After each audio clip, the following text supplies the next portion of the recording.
Welcome to Help! I Have Kids. I'm your host, Pam Marshall, a mom of 5 and a pediatric occupational therapist with over 35 years experience. This podcast is designed to equip you with practical tools, insights from experts, and real life stories. Because at the end of the day, you are the head of your child's care team. Each week, you'll hear from pediatric experts and fellow moms like you that will help build your confidence. They'll offer clarity and empower you to make informed decisions that work for your whole family.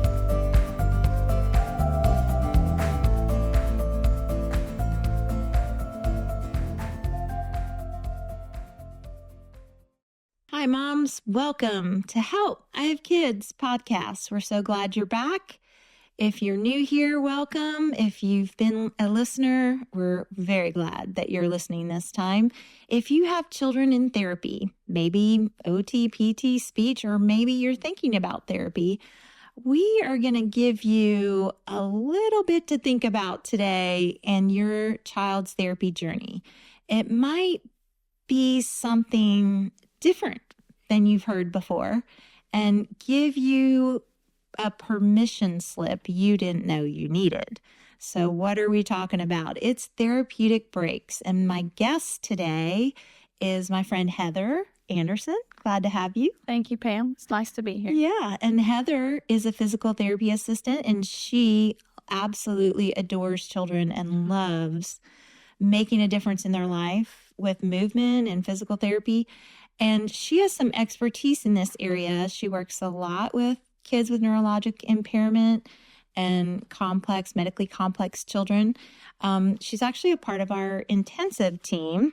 So they will have kids that come from all over the country, really, and some local people to work intensively with their child. So we're talking about therapeutic break. What in the world even is that, Heather?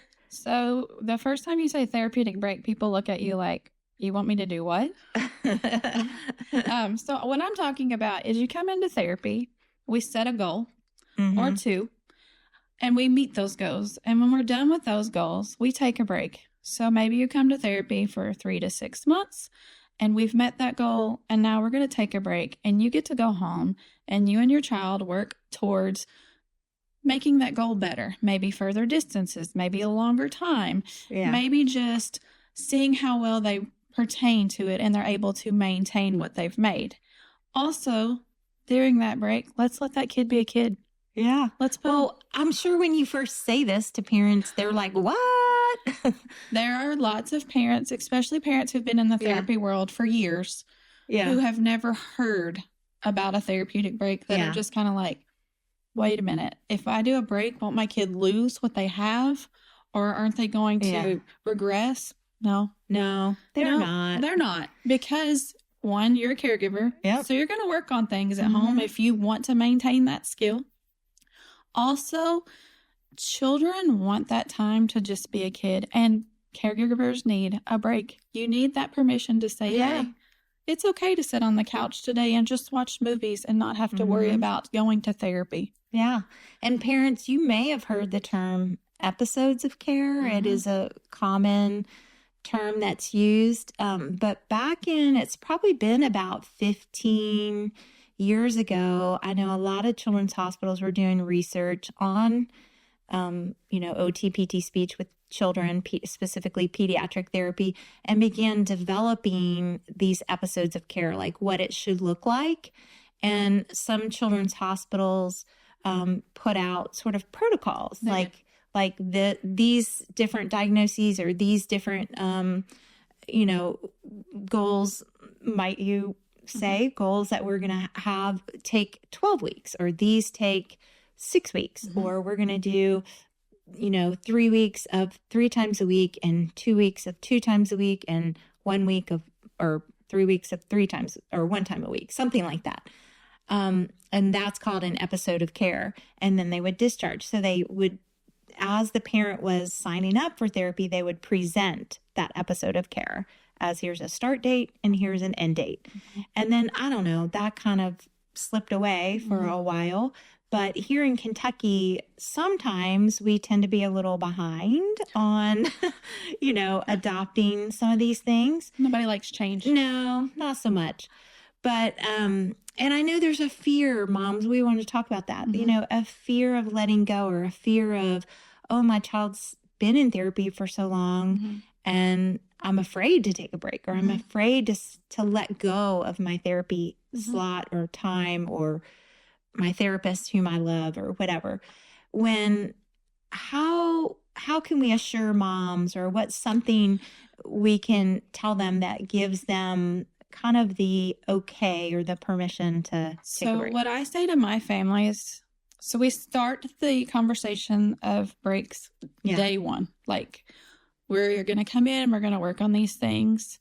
We're going to take a break and we'll let you go home and do things. But for them that get really concerned or fearful that they're going to lose their spot, because those spots are hard to come by, or those times that they really like, or they're concerned of regression, my conversation is, so when we're going to do a therapeutic break, I'm going to discharge you, and I'm going to discharge as a therapeutic break.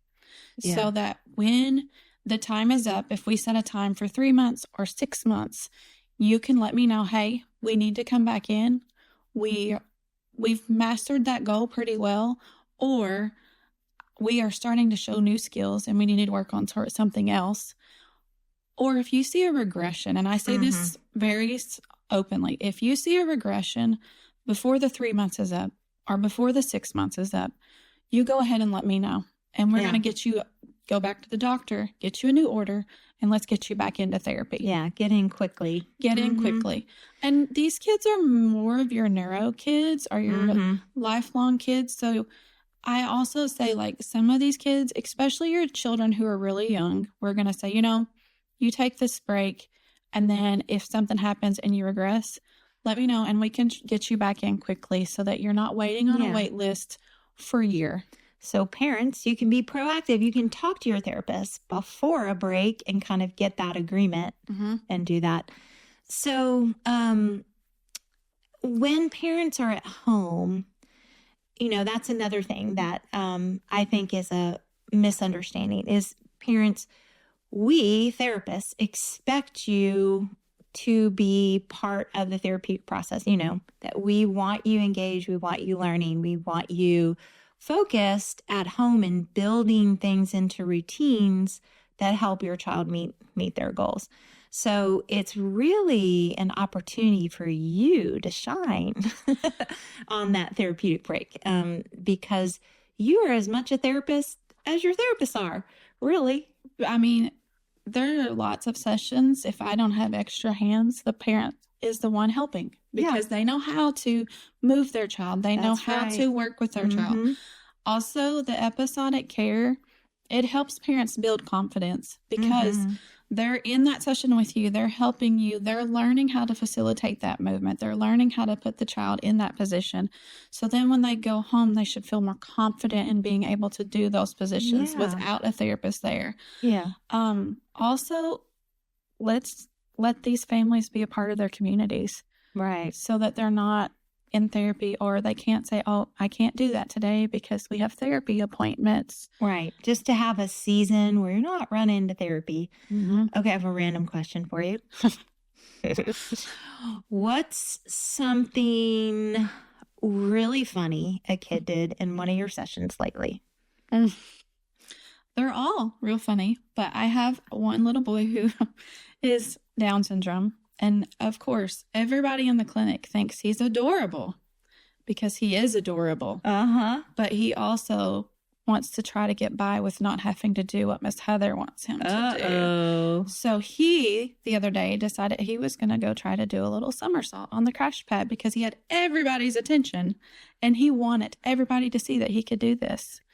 And I'm like, what are you doing? Which were also nonverbal. So we have some sounds, and we just looked at me and went, huh? Like he just acted like he didn't know what you were talking about. No clue what I'm talking about. That's and funny. then I give him the little stink eye that I give him, and he just smiles. So those darn kids, they do the funniest things, don't they? They're real sassy. Yeah, they are. And I'm sure you miss them terribly when they're on their therapeutic break, but you know that break is so good for them because there's a bond, your close-knit relationship with them and the parents. Parents, we know you bond with your therapists and they're you're going to miss them when you go on break, but you also need time for friendships too. Sometimes you just need to have nothing to do or time to go to the park or time to read a book or time to just be. And we understand that as therapists. I also understand and so therapeutic breaks and episodic care is different. It's not going to be the same for every child. I do have one child that I know that we took a break for a couple of months because she went to Michigan to visit family and she came back and had a regression. And mom had a really hard time with that. And I'm like, it's okay. Like, yeah, we've had a little setback, but it's not the end of the world. We'll just work harder and we'll hit it again.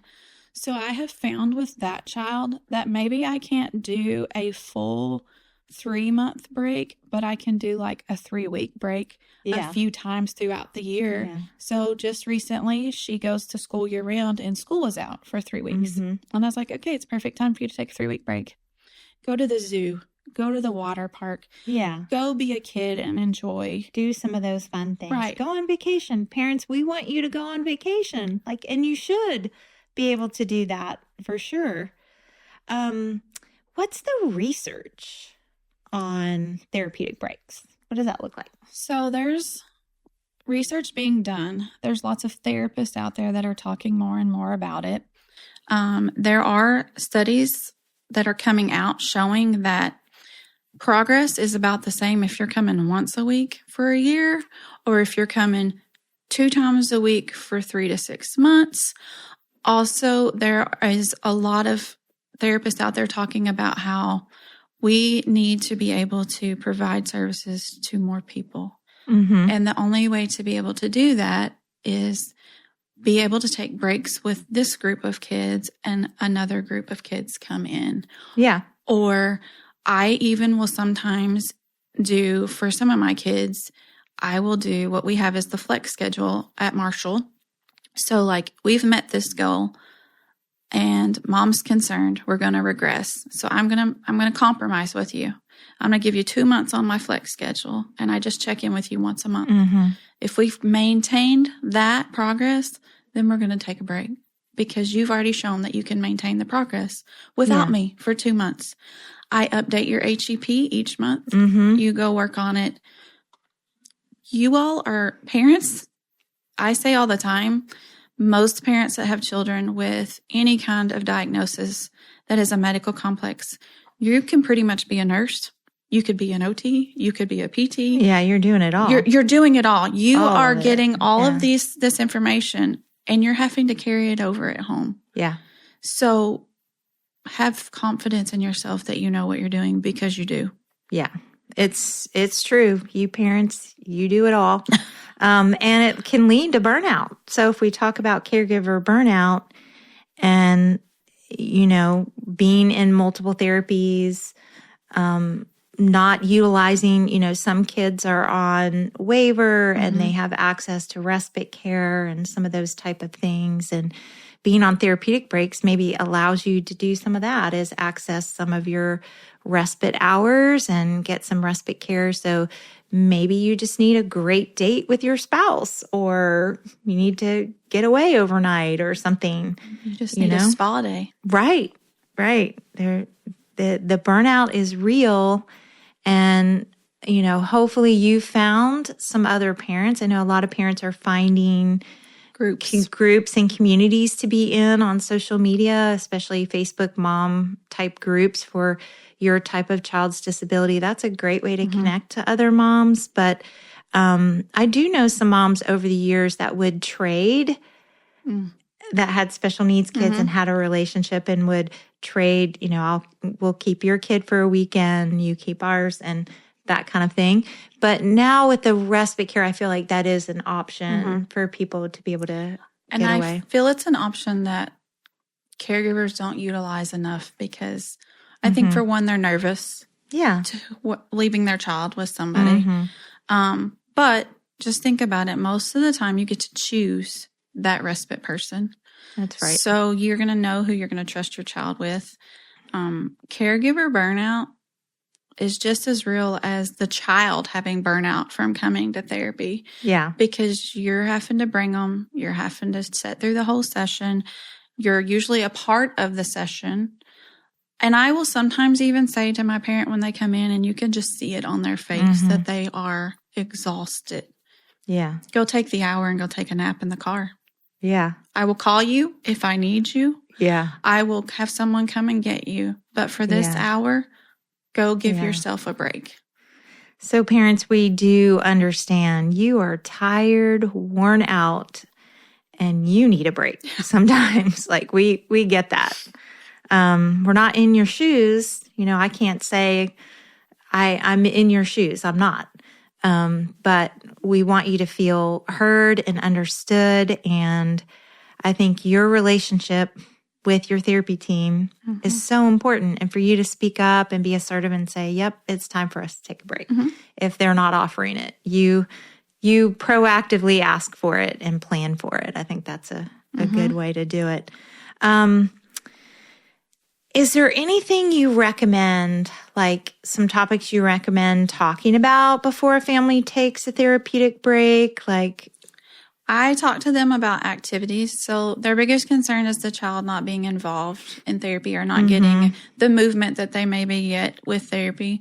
So we'll talk about activities that maybe the child would benefit from, whether it be Miracle League, playing in the Miracle League, whether it be swimming, whether it be hippotherapy or adaptive horse riding so that they can become a part of that. There's a lot of that in Kentucky. I don't know if you moms have it in your area, but there is a lot of adaptive riding here. And I feel like that helps because if we can find a way for you for that child to be getting an activity and you feel like they're still getting some of the benefit of therapy, it gives them a little bit more of a mindset of, okay, we can do this. This is not going to limit the progress my child is going to make. We have a plan. We also go through a home exercise program. So I will give you exercises that I want you to work on, and we will go over those exercises together for a few weeks before I say, okay, now you're on your own.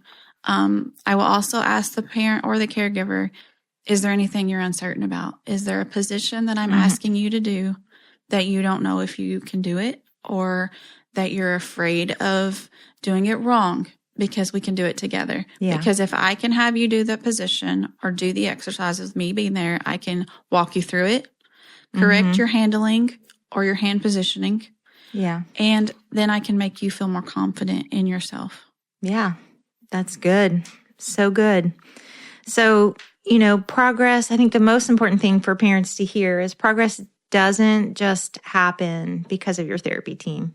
And you moms, you really know this in your gut. It happens because you're facilitating the progress. It's happening everyday routines at the dinner table. It's happening, you know, as you change a diaper or as you dress or do outside activities or go about your daily routines. Even driving in the car can happen there too. So we hope you feel heard and seen, moms. Like, you need to know that it's an okay thing. It's a good thing for your child to have a therapeutic break. It's a good thing for you to take a break, to have a pause, to have a rest. And if you haven't done that in a while, we highly recommend. We think you ought to make that happen with your therapy team. So you're doing something so hard, and we're so glad you stopped to listen to this episode, that you know, you're learning and listening what's the right next step. And this may be the right next step for you and for your child. So if this episode has helped you think about taking a break, and maybe you've not done that before, share it. Share it with someone. We'd love for you to subscribe. We'd love for you to come back and hear more episodes. Go back and listen to some past ones. It's shocking that we've been at this almost a year, I think now. Not quite, almost. And we just love giving education and tools to you moms who need it. So thanks for being here, and we'll see you next week. Thank you. Thanks so much for listening to Help, I Have Kids. If you're tuning into this podcast, that means you're a mom who's curious, committed, and ready to learn. And we see you. We'd love for you to join our Help, I Have Kids Facebook community, where moms just like you are connecting, asking questions, and encouraging each other every day. It's a space for real conversations, expert insight, and support from moms who get it, because we're all in this together. And if you know a mom who's feeling unsure or maybe overwhelmed, or just needs to be reminded that she can do it, she can advocate for her child with confidence, share this episode with her. We're building a village here, and we're glad you're a part of it.